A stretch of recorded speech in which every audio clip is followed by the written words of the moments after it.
उज्जैन जिले में स्वास्थ्य सेवा में काम करने वाली आशा और सुपरवाइजर कार्यकर्ता इन दिनों आर्थिक परेशानी से गुजर रही है।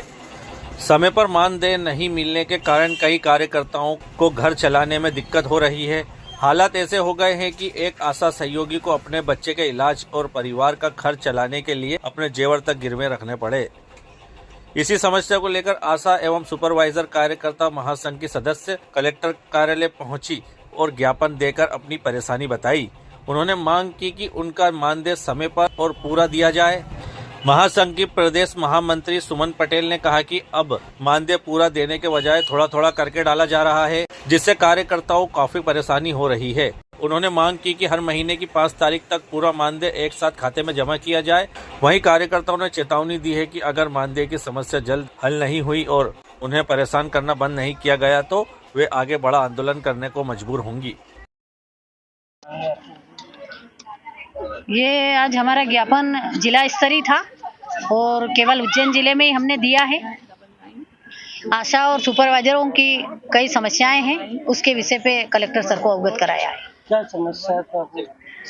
आशा और सुपरवाइजर को टाइम से पैसा नहीं मिल रहा है और मिल भी रहा है तो बहुत ही कम मात्रा में मिल रहा है। आशा को ही समझ में नहीं आ रहा है कि हमारा पैसा कैसे मिल रहा, क्या हो। कभी 100 रुपये डाल दिए, कभी 500 रुपये डाल दिए, कभी 1000 रुपये डाल दिए। इस तरह से आशा का पैसा आ रहा है और सुपरवाइजरों का भी पैसा 6000 एक बार डाल देते हैं, फिर 9000 का पता नहीं कब आते हैं, ऐसे करके 15000 आते हैं। और आशा का भी इसी प्रकार 2000 डाल दिए, फिर 4000 पता नहीं कब डालेंगे। ऐसे ही करके आशा और सुपरवाइजर परेशान है। हम ये चाहते हैं कि हमारा पैसा जैसे पहले आता था एक मुश्त, ऐसे ही आशा और सुपरवाइजर का पैसा इकट्ठा आना चाहिए। पहले क्या आशा के बाउचर जमा होते थे, आशा का बाउचर का पैसा और केंद्र का और राज्य का दोनों जुड़ के एक मुश्त सारी राशि आती थी। अब इनको सूझी नहीं पड़ रही हमारा कौन सा पैसा आया और कौन सा नहीं आया। और ऐसे ही सुपरवाइजर का और टुकड़े टुकड़े में जब पैसा आ रहा है तो हम लोगों को बहुत परेशानी आ रही है। उसके लिए हमने कलेक्टर सर को बुलाया आज। कितनी आशा उज्जैन जिले में कम से कम 1800 आशा है। आपका नाम? मेरा नाम है श्रीमती सुमन पटेल। जी हाँ, जैसे हमारे एक नरवर की आशा कार्यकर्ता है, उसके साथ सरपंच ने मारपीट की थी, सरपंच के भाई ने। उसके खिलाफ भी हम लोगों ने 2 बार यहाँ ज्ञापन दिया, लेकिन कोई कार्रवाई नहीं हुई है।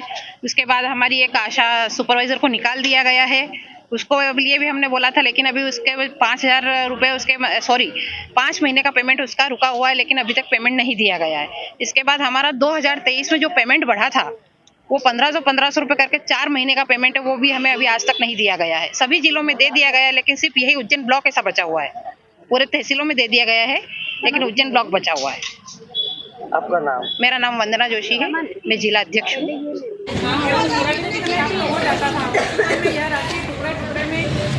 कभी 1000, 500 राशि अलग अलग समय पर डाली जा रही है, जिससे कार्यकर्ताओं की भारी परेशानी हो रही है। अतः निवेदन है कि पूर्व की तरह मानदेय एक मुश्त दिया जाए तथा प्रत्येक आगामी 5 तारीख तक राशि को खाते में जमा कराई जाए। कई बार ऐसा कार्यकर्ता स्वयं सुपरवाइजर को 2 या 3 महीने तक मानदेय प्राप्त नहीं होता, जिससे उनके भरण पोषण में गंभीर कठिनाइयाँ उत्पन्न हो जाती हैं। अतः मानदेय का नियमित समयबद्ध भुगतान किया जाए। वर्ष 2023 में केंद्र शासन द्वारा बढ़ाई गई राशि पूरे प्रदेश में दी गई, परंतु राजपूत ब्लॉक